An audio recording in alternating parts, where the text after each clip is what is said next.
지난 시간에 이중섭의 생애에 대해서 우리 같이 살펴봤는데요. 이번 시간에는 전 시간에 이어서 이중섭의 작품, 뭐가 좋길래 사람들이 이렇게 열광을 하는 건지, 정말 그 정도의 대가인지 아닌지, 그리고 이중섭의 작품에 왜 위작이 많은가, 이런 문제에 대해서 오늘 자세히 살펴보겠습니다.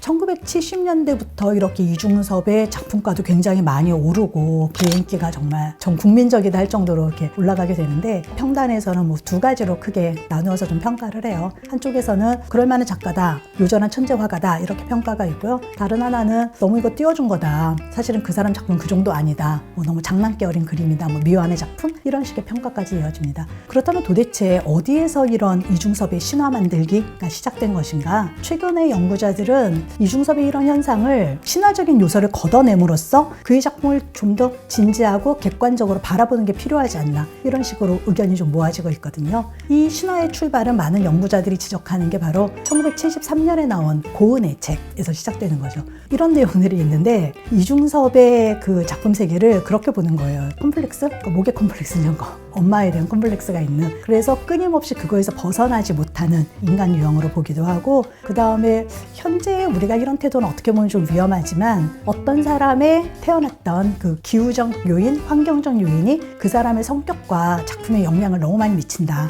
이런 식으로 평가하는 사람 있잖아요. 거기에서 바로 이중섭의 신화 만들기가 시작됐다라고 주장하는 이제 연구자들이 많은 거죠. 실제로 그런 측면이 있는 것 같고요.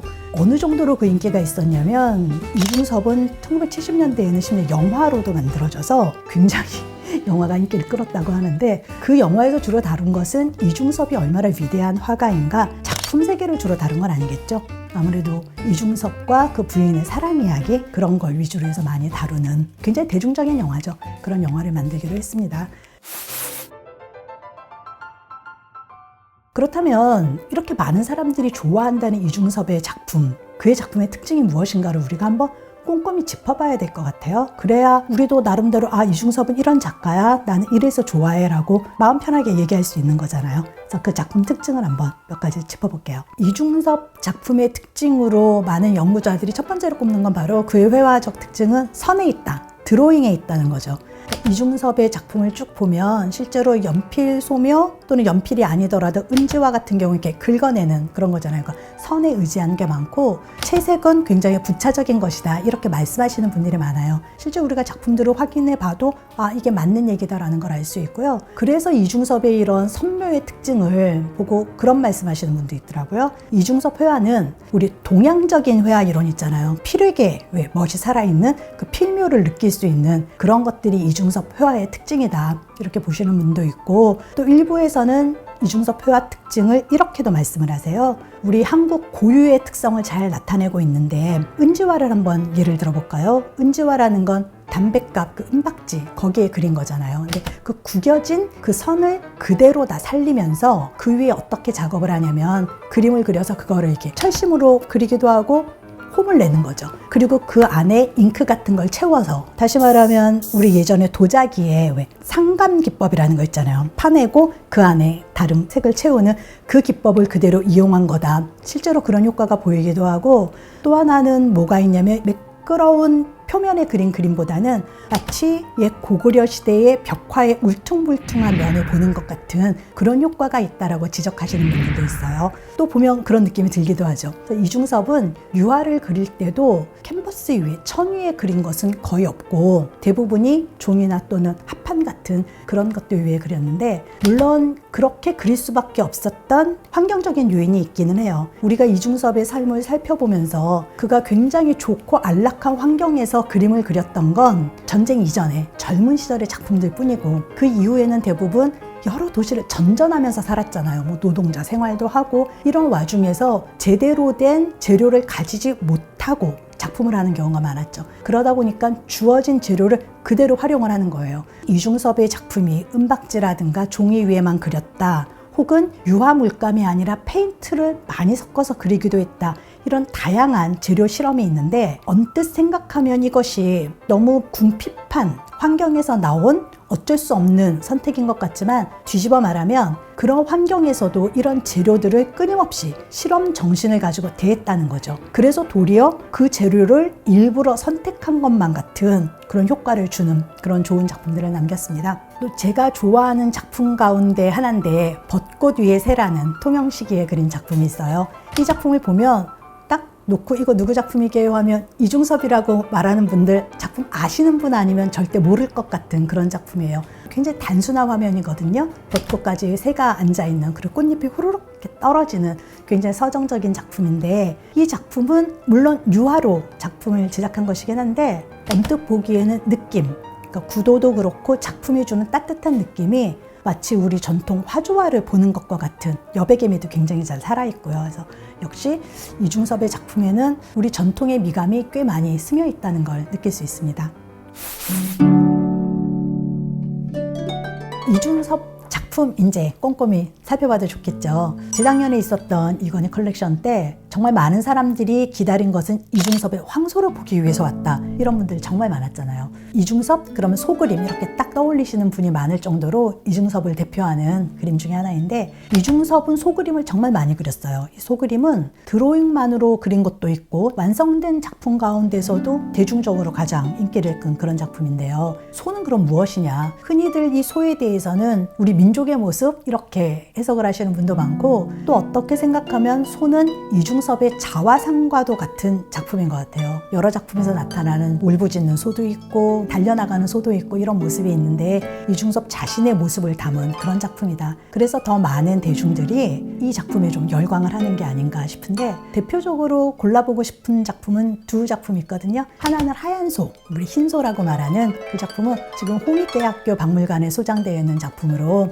이중섭의 소그림 가운데 이 작품이 최고다라고 꼽으시는 분들이 많아요. 보면 그 기운이 굉장히 잘 느껴지죠. 이중섭이 흰소 말고 또 황소를 그렸어요. 뭐 황소라고도 하고 배경을 붉게칠해서 붉은소라고도 하는데 흰소가 그 전체 모습을 담았다면 황소는 이렇게 앞면에 좀 집중을 한 거죠. 그래서 그 표정이 좀 더 생생하게 잘 살아있는 그런 소도 그려서 이런 것들이 바로 이중섭의 에너지를 좀 보여주는 좀 격정적인 모습, 이런 이중섭이 좋다면 이 소그림에 굉장히 열광을 하실 것 같고요. 그 다음에 앞에서 기법 설명하면서도 계속 얘기가 나왔는데 은지화 그림, 이건 정말 이중섭의 시그니처라고도 할 수 있거든요. 드로잉만으로 이렇게 작품이 표현되는데 이중섭의 드로잉이 얼마나 매력적인가 이런 것들을 좀 잘 살펴볼 수 있어서 중요한 작품이고, 이 은지화는 1950년대에 우리나라에 건너왔던 미국의 한 외교관이 미국 모마에 기증한 작품이기도 해요. 그래서 은지화 자기가 구입했던 3점을 기증했다고 합니다. 다시 말하면 이렇게 기증이 받아들여짐으로써 이중섭의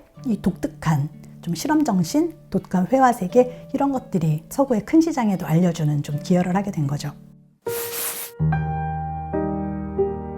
그 다음에 우리가 이중섭의 전시를 보면 생각보다 많은 비중을 차지하는 게 엽서 그림, 편지 그림 이런 것들이죠. 엽서는 심지어 이중섭이 동경 유학 시절에 당시의 연인인 후일에 자기의 아내가 되는 그녀에게 끊임없이 보냈고, 그 다음에 귀국을 하고 전쟁 이후에 다시 가족이 일본으로 돌아간 다음에 편지 엽서의 그림을 굉장히 많이 그렸다고 했잖아요. 그것들이 지금 현재 많이 남아있어서 우리가 보면 편지에 그린 그림이지만 뭐 그림으로서도 좋다 이런 걸 알 수 있고요. 재밌는 거는 편지에 그렸던 그림을 실제로 조금 더 키워서 유화 작품으로 완성을 하기도 해요. 그래서 같은 작품이 이렇게 있는 것도 비교해서 보시면 재밌을 것 같고요. 또 하나 어떤 재밌는 작품들이 있냐면 이중섭이 생계 문제를 좀 해결해야 되잖아요. 이중섭의 그림이 그런 사파로도 많이 쓰이게 됩니다. 그런데 이게 또 이중섭의 특징이에요. 어떤 사파를 보면 우리가 이걸 누가 그린 거지라고 잘 모르는 것도 있지만 이중섭의 사파는 아이들의 모습, 특히 소재로 많이 나오는 게 뭐 개 이런 것들 많이 나왔잖아요. 애들이 막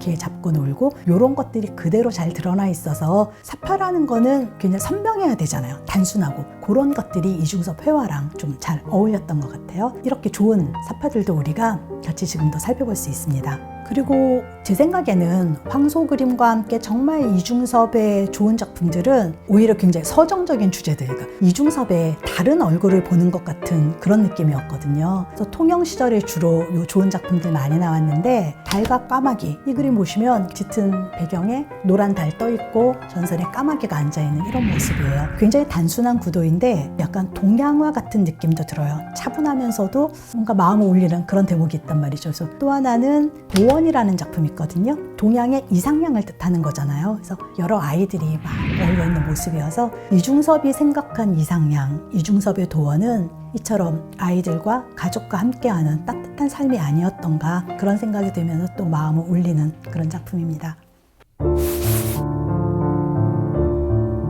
이중섭의 작품 살펴봤는데 어떠셨어요? 생각보다 다양한 주제로 좋은 작품들이 많다는 걸 알 수 있는데, 그렇다면 이중섭의 작품이 왜 위작이 많은가? 이거 정말 궁금하죠. 그림 감정하시는 분 측에 의하면 의뢰받는 그림, 그러니까 현대 화가의 그림 가운데 가장 위작 비율이 높은 게 바로 이중섭 작품이래요. 의뢰받는 것 중에 반 이상이 위작이더라, 이런 말씀을 하시는데 이유가 없진 않을 것 같습니다. 제 생각에는 몇 가지로 우리가 생각해 볼 수 있는데, 작품 출처가 명확하지 않은 경우가 많아서겠죠. 이중섭은 6.25 당시에 이제 전쟁 때문에 월남을 하면서 대부분의 그 이전 작품을 북한에 두고 왔거든요. 그러니까 그 이전 작품은 좀 추적하기 어려운 것도 많고, 그렇다면 이후에 이게 이중섭의 전반기 작품이야 라고 주장하는 사람이 나타날 수도 있고요. 그 다음에 월남에서 사는 동안에도 부산, 제주도, 통영, 진주, 심지어 대구, 서울까지 굉장히 짧은 시간에 거주지를 많이 옮기면서 살았고 안정된 환경에서 작품을 제작할 수 없었잖아요. 그러다 보니까 작품이 대작이었고 소품이 많죠. 또 누구에게 신세를 지면 돈이 없으니